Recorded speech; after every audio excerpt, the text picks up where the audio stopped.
Welcome to the event. We want to make sure you have the best experience possible while at the show today. So here are a few important notes on how to use the platform and, more importantly, engage with attendees, speakers, and sponsors. The webcast is being streamed through your computer, so for the best audio quality, please make sure your volume is up. First, let's set up your profile. Select Profile in the upper right corner. Add a photo and confirm your time zone so that sessions appear in your local time. What's that sound? You'll receive notification alerts throughout the event. This could be when you've received an email or chat or earned a badge. These pop up automatically in the top right corner, and you can also go to the Communications Center dropdown under your profile picture in the upper right to find your notices. Looking for more content outside of the sessions? Explore our virtual library or visit the Content Hub. Here you can download assets made available by our event partners. Finally, let's take a look at your briefcase. You can select Briefcase under your initials or photo in the top right corner to access documents you've saved throughout the event. If you need assistance, please visit the Help area in the event. Lastly, have fun! We're looking forward to seeing you at your next session.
Hello, everyone. Thank you for attending the summer edition of Telecom Blitz Week presented by Fierce Telecom. My name is Linda Hardesty, and I'm Editor-in-Chief at Fierce, overseeing the Telecom Group. I'm going to be your host for this final session of our event. Before we get started, I'd like to take one last opportunity to thank all of our sponsors for this summit, including our gold sponsors, Checkpoint Software, Equinix, IBM, and Ribbon Communications, as well as our silver sponsors, DriveNets, Ericsson, NetFoundry, Perimeter 81, and ServiceNow. This morning's session is comprised of 3 interviews and will focus on 2021 fiber technologies and strategies. Here is a quick summary of the 3 interviews so you can prepare yourself for what's coming up over the next 45 minutes. First up, we'll hear from Bruce McClelland, President and CEO of Ribbon Communications, and he's going to be interviewed by Kevin Gray. Next, our senior editor, Diana Guverts, will be interviewing Mark Gilmore, who's head of mobile connectivity solutions at Colt Technology Services. And finally, I will be speaking with Gary Bolton, President and CEO of Fiber Broadband Association. Okay, so Bruce, Kevin, please go ahead. Okay, thank you, Linda. Excited to be here with Bruce McClelland, the President and CEO of Ribbon, to kick things off today. Bruce, I've got a whole bunch of questions for you here, so I'm just going to dive right into them. First off, we have a lot of service providers in our audience, and I know Ribbon has a lot of relationships with service providers, so I thought a good way to kick things off would be, what are you hearing from service providers regarding their network strategy now that everyone is looking towards that post-COVID future? Well, thanks for having us here today, Kevin. I'm sure everybody's hearing one constant theme, and it's really around demand for more network capacity, and it's coming from all different directions. Obviously, the work from home transition has significantly increased the demand for more residential broadband bandwidth and more symmetrical bandwidth capacity. Demand from enterprises to support cloud applications in a secure way continues to grow, and the transition, obviously, to support 5G mobile networks is expected to result in another step function around network capacity demand. And I think, most network providers see, their network as really their core asset, most valuable asset, and investing in fiber is really a core part of that strategy. And in many cases, I think a desire to own their own fiber resources wherever practical. In addition to providing more capacity, we're seeing a very conscious effort to design fiber networks in a way that supports all different types of service requirements, as opposed to individual different types of networks for different types of services. And of course, with the incremental investment that's required around this, there's a real desire to find additional revenue generation services. So that puts a whole new set of requirements on all different layers of the network, and able to support more automation and more orchestration is a real key enabler for these things. So yeah, so there's a lot of things going on certainly within the network in the coming years here. Great. So I think, as you kind of mentioned there, obviously high capacity broadband is incredibly important. But my question for you here is it enough? What will it take beyond high capacity broadband connectivity to meet the needs of 5G and all its related new services? Well, yeah. So, 5G obviously is about radio densification, getting more bits per hertz, reducing the size of cell sizes, more high frequency spectrum, more spectrum reuse, all these things. And so that drives the need for more fiber densification.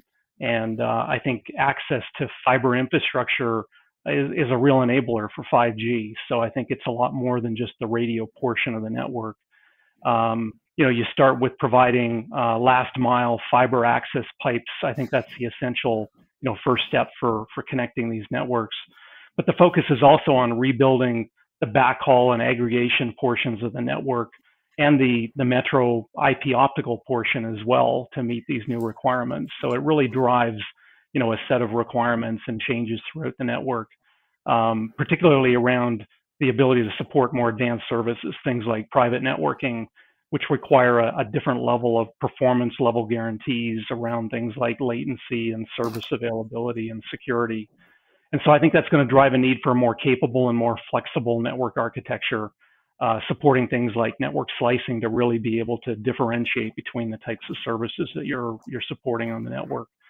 The traditional approach around providing quality of service and best effort architectures using an oversubscription model or contention ratio analysis really doesn't cut it anymore. A really more sophisticated approach to the network architecture is really going to be needed.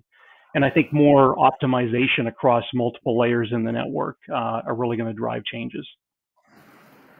Okay, so I think I heard you say more sophistication is obviously going to be needed in the network, and things are going to be more flexible. But could you just dive a little bit deeper into what these new architectures are going to look like? Well, I think they start with that multi-service approach. So the ability to onboard different types of traffic, both from legacy services as well as new services are required. You'd be amazed at how many TDM interfaces are still in service around the world today. So I think, the first step is modernizing portions of those networks, and then, supporting this multi-service capability. The next focus we're hearing from customers is really around open networking, more open network interfaces, particularly at the optical transport layer, which has been a very closed proprietary portion of the network for many, many years. I think you're going to see a blurring between the optical layer and the IP layer, the integration of high-speed coherent optics directly into switching and routing platforms using next generation pluggable optics is really gaining momentum. And then ultimately that's going to drive the need to be able to plan and engineer and ultimately optimize traffic flows across the network, again, at multiple layers, not just optimizing at an optical layer or an IP layer, but really providing automation and orchestration across all those different layers. And so it's going to look much more like a software-defined backbone network, that's able to really distinguish between different types of services and intelligently orchestrate and, really autonomously select the right type of technology and the right transport options for different types of traffic. Right. So it's no surprise you're hearing a lot about open networking from your customers. That's one of the biggest trends that we see over at Fierce in terms of site traffic and everything over the past year as well, of course. So if we could expand on that topic of open networks just for a second here, there's obviously a lot of industry discussion regarding disaggregation, things like Open RAN, Open ROADM. How is this being accomplished in practice? Well, yeah, as you say, open networking has been a buzz for years, and it's easy to say and hard to do. Generally, they've all had a similar set of goals, moving away from proprietary closed systems to more interoperable multi-vendor environments. A good example in real practice is around network function virtualization. The trend towards eliminating proprietary hardware platforms and moving towards more standard compute and storage. That's been a key part of our strategy for years. Many of our products now, have moved to NFV versions of the products, and they get deployed, in both in private data centers and in a completely cloud-native public environment. So I think that's an example of, real-world example of that in practice. At the optical layer, the transport layer, I think disaggregation really comes in two flavors. A full disaggregation where every component in the optical network has a standard control interface. And, a more maybe practical approach is where it's partial disaggregation, where an open line system would be provided by one vendor, supporting multiple vendors being able to interoperate and provide transport solutions on top of that open line system, that OLS. And then utilizing standard APIs, basically be able to support multiple vendors throughout the network. So I think this partial disaggregation approach, which Ribbon supports with an OLS system, has gained a lot of momentum. And beyond kind of just the basic interoperability, actually the ability to share the spectrum in a more innovative way, I think will be able to monetize some of the excess fiber capacity that exists in the network today. Beyond the optical layer, of course, the IP networking layer, there's a trend towards more use of white box and gray box hardware platforms, disaggregating the software layer from the hardware layer. And again, this has been talked about for many years, but you're really seeing, practical applications of that in a variety of networks today. Ultimately, that doesn't solve the complexity of the network. The networks are still highly complex, and I think wrapping that all with a really sophisticated, capable professional service capability is really required, to help our customers really deploy and scale in volume. Great. So I'm glad you touched on this briefly there and that last one. But another topic I wanted to make sure I covered with you is the future of optical networking technology, things like 400G, 800G, and beyond that. There's a lot of discussion regarding pluggable technologies such as 400G ZR and ZR+. What does this mean to the industry? If you could break that down for us, please.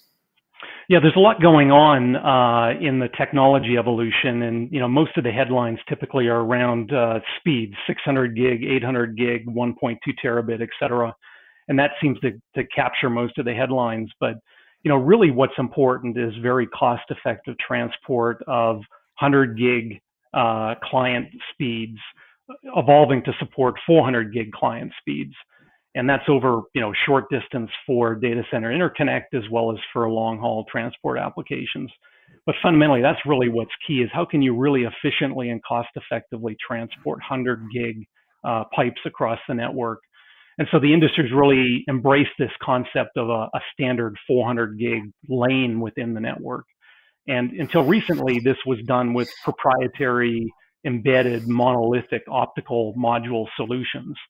But this new set of building blocks, you mentioned 400 gig ZR and ZR+, the industry's collaborated on creating a set of specifications around being able to ultimately interoperate at that optical layer. And for the real kind of short fiber length point-to-point plug-in module technology that would go into a switch or a router, the 400 gig ZR spec really, hits the mark on that. Very small form factor, doesn't take up a lot of space or power, and really is efficient for point-to-point. For more generic transport applications, that's where this ZR+ specification really comes in, and it's much more capable. It can be dropped into an existing optical network with a full set of WDM features, supporting subrate capabilities and proprietary extensions. It's a very capable set of technologies. So we're really excited about where that goes. Ultimately it changes the game from both an economic perspective, from a convergence perspective between optical and IP, and supports this more multi-vendor kind of open architecture. So lots of interesting things coming this year. Thanks. I like how you broke that down there at the end. Okay, so we have time for one more question here, I think, and this is a big one. We're going to get to it a little bit more later in our session today as well. But I want to hear your perspective. So here in the U.S. and in many other countries, actually, there's a big focus on bridging the digital divide, right? What activity are you seeing related to the RDOF projects and other programs here in the U.S.? What do you think? Yeah, so Ribbon's very active in the kind of rural broadband, rural telco space within the U.S. and other regions around the world. The RDOF process, the phase 1 auction process, which awarded a little over $9 billion to expand broadband connectivity to 5 million homes across the U.S. is really, really important. For Ribbon's perspective, we think the portion of that we get at with our current set of products is about 5% of that, so it's pretty meaningful for us. And the funding's been awarded to a whole variety of different types of providers, cable companies, telcos, alternative new providers. And I think the FCC did a pretty good job of avoiding mandating specific technologies. And yet, I think an extensive fiber infrastructure is really going to be required for the practical majority of these deployments. So fiber becomes really, really important. We're seeing quite a bit of utility telcos collaborating with service providers to speed deployment, to improve right-of-way access, but also take advantage of the service capability that traditional service providers bring to bear. So I think that combination is really powerful. We just had a great announcement a couple of days ago with an operator called Tom Bigby Electric Cooperative, which is focused on bringing more rural broadband to Northwest Alabama, and ultimately funded through the RDOF program. So yeah, I think you're going to see a real acceleration. It takes longer than anybody wants, but I think there's real opportunity here. Great. Okay. Thank you, Bruce. That is unfortunately all the time we have for today. So next up, I'm going to go ahead and pass things back to Linda, who's going to introduce our next speaker. Okay. Thank you, Bruce and Kevin. Next, I'd like to invite Mark Gilmore from Colt Technology Services, and he's going to be interviewed by our senior editor, Diana Gooverts. Go ahead, Mark and Diana. Hey everyone, we are here with Mark Gilmore, who, as Linda just said, is Head of Mobile Connectivity Solutions at Colt Technology Services. Mark, it is so great to have you. Thank you so much for being here. Hi Diana, good to see you again. Thanks for the invite. Thank you. Yeah, so I also have a bunch of questions, and we only have a short amount of time, so I'm going to dive right in. I want to zoom out for a second and kind of lay the groundwork of what we're going to be talking about. So, we hear a lot about fiber to the home, long haul fiber. Where does fiber for 5G fit into this whole landscape? Can you set the scene? Oh, sure. So, it's fascinating because it's a combination of the two, actually. Fiber to the home, driving a lot of residential fiber build. There's lots of small players coming in that are picking up a lot of government funded, actually, particularly here in Europe, picking up some government funding to be able to do that. But that is about homes passed. And then you've got operators like ourselves, like Colt, that have built out vast fiber networks, interconnecting big metros and across the globe in a kind of a long haul network with then deep fiber penetration in the metros. Now 5G and the mobile densification, a bit like Bruce said, it's about that cell site densification, both the existing sites and a lot of them were fed on non-fiber based backhaul previously, and we've seen a big transition certainly over the last 5 years. It's been going on for a decade, but certainly in the last 5 years, that's really accelerated to move existing sites onto fiber-based backhaul technologies.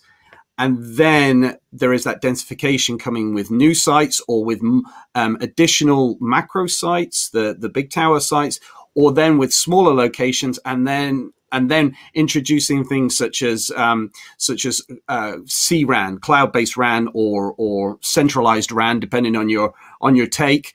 And that really needs to be fiber-based in that. And we're finding that is the key piece, that densification, that capillary nature of fiber for these 5G antennas, because the only wireless bit really is the bit between the device, whether that's a smartphone or a tablet or a router or something like that. The only wireless part is between that end user device, and that also could be machine, and the wireless antenna. The rest, because of the sort of scale that has been opened up on the air interface, really we're seeing his needing fiber capacity to it, or the sort of the capacity that fiber can bring. I want to dig a little bit more into some of the things you mentioned about kind of how things are changing in terms of the maybe fiber architecture here. So how is the backhaul network kind of evolving with the new service-based architecture of 5G? And do interfaces for 5G like front haul and mid haul affect the way you're looking at fiber deployments? Yeah, it's kind of an evolution really of the access aggregation core sort of a network deployment that we're kind of used to a little bit, because by placing the compute capability in sort of that access space, predominantly actually in the aggregation space is where we're seeing it really, then now it enables that service-based architecture that you mentioned. It enables operators, mobile operators, or private cellular operators to place the compute or the functions that they need for a particular use case. Mainly what we're seeing at the moment with 5G is mobile broadband use case. So there's not as much going on right there, but very soon we are seeing commercial deployments of standalone architecture, which then allows to put the core components and the user plane components where they're needed for the use case. So that means you bring those further out towards the edge. So and you connect all of those via fiber, ideally.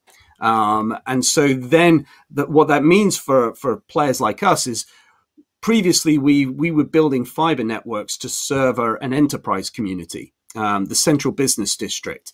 And increasingly, we're now looking at with the mobile use case, and with things such as supplying to the residential use case, you start to build a business case that then means, okay, we can start to now densify that fiber. And Colt, for example, if I look at our London footprint, it has a hugely dense network there, but even we found that we needed to add more fiber to be able to cope with what we see coming in the next 5 to 10 years. So we've got a program that we see, that's built upon demand, working with the mobile operators predominantly to build out as they build their new sites. And it's a really collaborative sort of experience. And it's in early stages, teething problems, particularly with site acquisition and things like that, because that has then a big impact on how you route the fiber to different sort of landscapes where they're putting up existing monopoles, new monopoles, existing sites, but also street furniture and those sorts of things that we're seeing a lot of development in that area. I just wanted to follow up on what you said about what you're seeing coming down the pipe in the next 5 to 10 years. Just briefly, I mean, what is that? Is that new use cases? Is that just a higher demand or something else? Definitely new use cases. We're doing a lot of work actually at the moment to prove out kind of a smart X infrastructure. And the X can be that, whatever that could be. It could be building, it could be retail, could be healthcare, city. So smart city, smart healthcare, smart. So we kind of replace that with an X, because from an infrastructure point of view, from a build out point of view, we've taken a lot of those steps that Bruce talked about, building an SDN based network, enabling edge compute into those locations. So we've got those virtualization platforms in place. We've also introduced 400 gig ZR Plus into our network. We announced that just last month to do those wider data center sort of interconnect pieces. So we're building all of that out to enable then a flexible programmable architecture to enable all of these sort of use cases that are coming.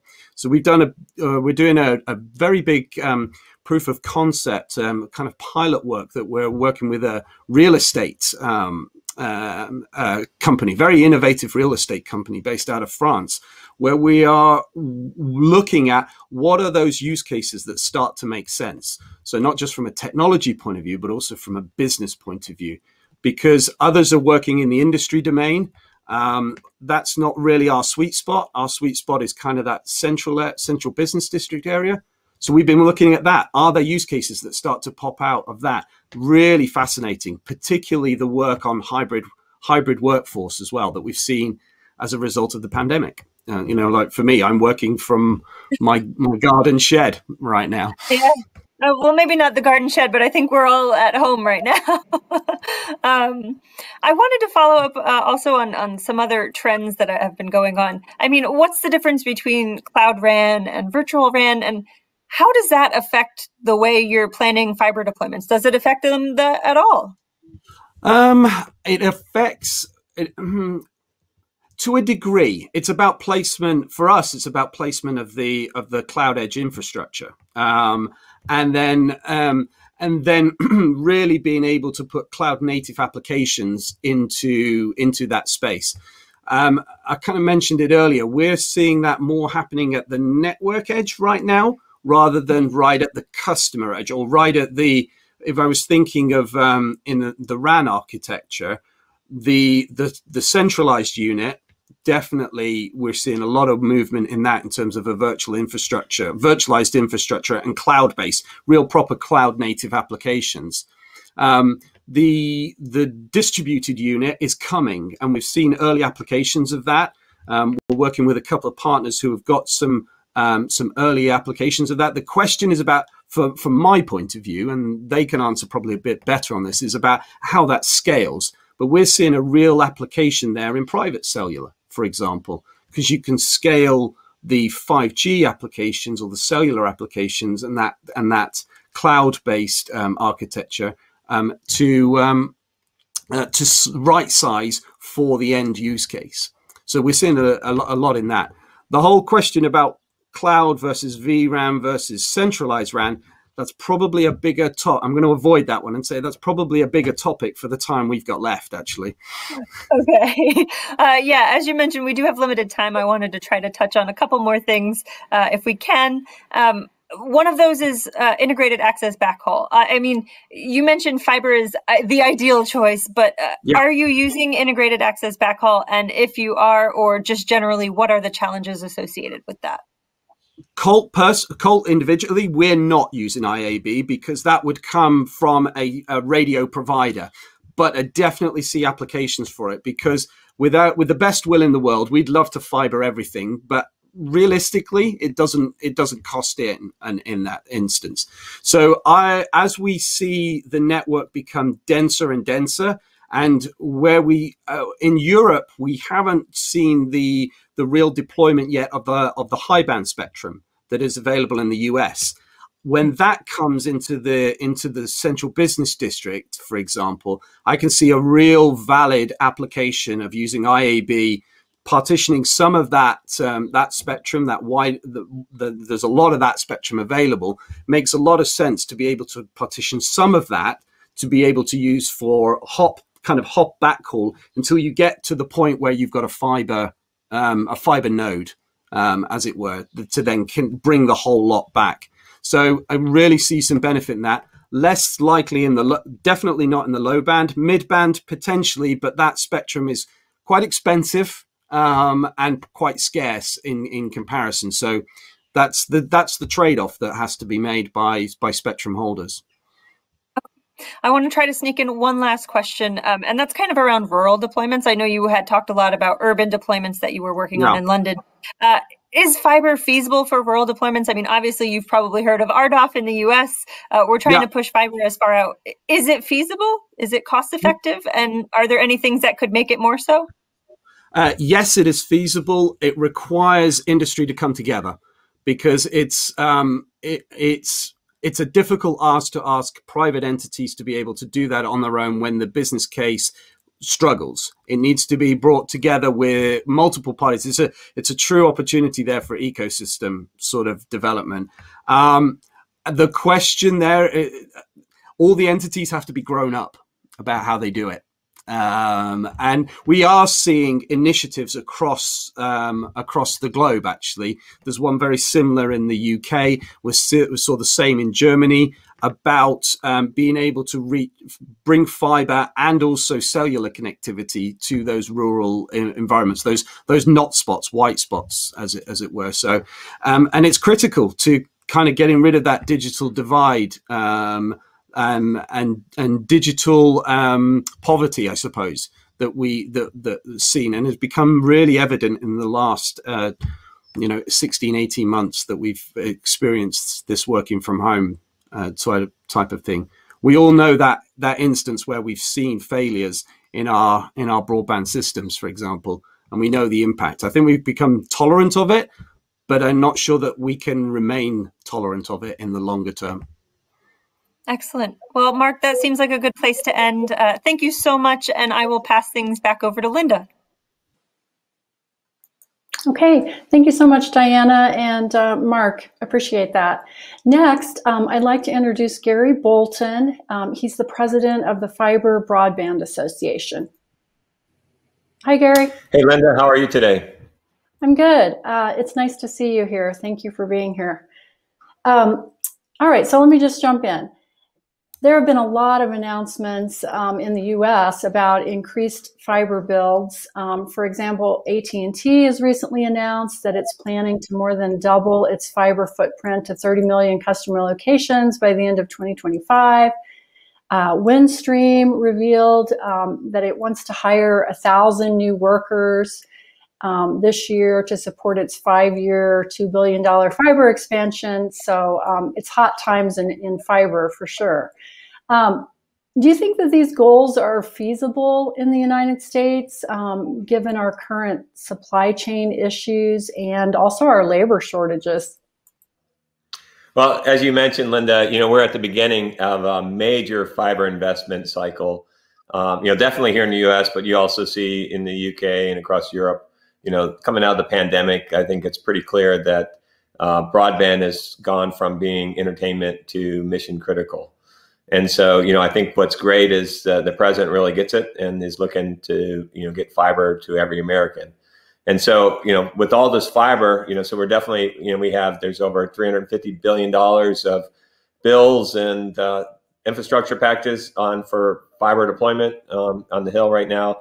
In addition to everything that's been appropriated, I think the last speaker mentioned $9.3 billion in RDOF. And so there is a lot of fiber that needs to go in and needs to go in quickly. So I think that one is we're in a really good spot. I think that we're getting much more efficient on being able to deploy. We saw with the last RDOF or the last few federal subsidies that the amount of subsidies per location is going down. We started off with CAF needing almost $2,500 to be able to do 4 megabits by 1 megabit. And then, the last round of the CAF auctions, it was, we saw it come down to about $2,200 per location. And this is the stuff left behind, the harder stuff to get to. And that was at 100 megabits. So you saw, order of magnitude more bandwidth as price came down. And then RDOF, we saw that, the average cost per location or subsidy was about $1,700. And, this is to be able to deliver 85% of those per gigabit. And so order of magnitudes and the price keeps coming down. So our deployment techniques are getting much better. So we've talked to our membership. So we represent the whole ecosystem of the fiber industry. So a little over half our members are the ISPs that are deploying, and the other half is the supply side. And the supply side is basically saying, hey, if Congress passes these subsidies, demand will be clear and concrete as opposed to kind of fractured and questionable. So the industry will be able to respond. There's been a lot of misinformation about the availability of fiber, especially pandemic on everything from toilet paper to whatever. And so we put out a survey to our membership to find out exactly, are they seeing any issues on fiber availability and what it is and so forth, to work on that. And then the other part you mentioned is boots on the ground. So, we're talking about, getting fiber to every American. And so this is a generational, multi-generational investment. And so we need to be able to have the workforce, the qualified workforce that's going to be able to get this fiber deployed. And so Fiber Broadband Association is launching an accredited fiber optic technician program. So it's be a very intensive program, 120 hours of hands-on classroom training, and then rolls into a apprenticeship program. And so we'll be launching that across all community colleges across the country and high schools, as well as with veterans. And the great thing about having this accredited program is to be able to create careers, not just a job, but every community across the nation is, needs to be able to deploy fiber. So these careers will be available wherever you live. You don't have to come out of the military and then have to move across the country to find a job. This is be in every community. And so I think, we're doing all the right things to make sure that we can get this fiber deployed. And, it's exciting times for us because, if you look at kind of the economic impact of fiber is tremendous for every community. And I think what we're seeing is every community stepping up saying, hey, we cannot be left behind on the wrong side of the digital divide. Yeah, that sounds really optimistic about trying to train a lot of people to lay fiber. So good luck with that. Some of the telcos that I mentioned when I kicked off, AT&T and Windstream, they're going to be competing against cable operators who have a lot of the fixed broadband subscribers in the country. Do you feel like they're coming in too late in the game, or what do you think in terms of the competitive landscape? Well, it's really interesting. And, I do a weekly Fiber for Breakfast. And last week we had some cable experts come in and talk about the latest evolutions of DOCSIS and how to sweat that asset to be able to, get to gigabit services. And, upstream, what we're seeing a lot of pushback on the infrastructure package from the cable industry saying, oh, no, you don't need all this upstream. No one needs upstream bandwidth. And anybody working from home knows they need upstream bandwidth. So, the cable they've had a great run. They've have dominant market share in the U.S. because of lack of competition and lack of being, regulatory handcuffs. But what we're seeing, our studies show that when a subscriber has a choice between fiber and cable, or fiber and any other technology, whether it's wireless or DSL or anything, they pick fiber for obvious reasons, because fiber is the ultimate way to be able to deliver limitless capacity and low latency and security and sustainability and every aspect on every dimension. So we are at the beginning of this major fiber investment cycle, and so Wall Street is they've been looking at this, and New Street Research, one of the equity analysts on Wall Street, back in October, looked at a study of basically fiber is coming, and for the cable industry, and is saying that 35% of the cable footprint will be overlapped with fiber. So that's really going to provide some serious competition. And that was prior to the new administration coming in, and all these, hundreds of billions of dollars are now going to be thrown towards fiber. So we're really seeing this amp up. The other thing that I look at, the major tipping point, we've already seen the small cable providers already move to fiber to the home. And so we look at these, large national ones, and so you see Altice is already, fully on board. And then Charter won $1.2 billion in RDOF for fiber to the home. And if you look at the topology, they're going to have to deploy fiber to the home. And so they've also stepped up with another $3.8 billion of private investment. So that's $5 billion for fiber to the home. So we also believe that that's a major tipping point. So you're looking at, from a DOCSIS perspective, you get to this thing called node plus zero. So you're basically trying to get fiber as deep as possible, and then you have to upgrade all your taps and nodes and so forth. So it's kind of like, at some point, you need to move to fiber to the home. Also, the maintenance cost of an HFC network is 11 times more expensive per year than fiber. And so, with the competitive pressure from, all the major providers, also you've seen every community coming out now with, we saw 88% of the fiber capex last year was from small providers. So this is rural electric co-ops, municipalities, new entrants. And so you have a lot of people coming in to get fiber out. And so, from a competitive perspective, a maintenance cost, I think we're pretty close to a tipping point. Okay, I wanted to talk about the cost to lay fiber a little bit. So I know it can vary, wildly, depending on whether it's rural deployments or urban. I've heard for the big carriers like AT&T, who are overbuilding their own DSL, it could be anything from $1,200 to $1,500 per home for fiber to the home in fairly dense areas. Is that something that you're, aware of, the cost, or have any estimates? Absolutely. Yeah, we spend, there's two ways to look at this, right? And this is what's interesting about when the utilities all stepping up with fiber, is if you're a utility operator, you're used to looking at, basically projects, 50-year projects. And so, you're amortizing your costs over a longer term. And so, I would say roughly about $700 a home pass, depending on your topology. But it can get as, if you're looking at a very rural area with low density and a very tough topology, you could spend $30,000, $40,000, $50,000 to get to one home. If you look at the cost of any kind of deployment, the closer you get to home, the costs go up exponentially, because obviously when you start to have to plow into streets and driveways and things like that. And so there's been a lot of techniques that have been developed. For right now, there's a California Bill 386 that's on being able to set best practices for micro trenching.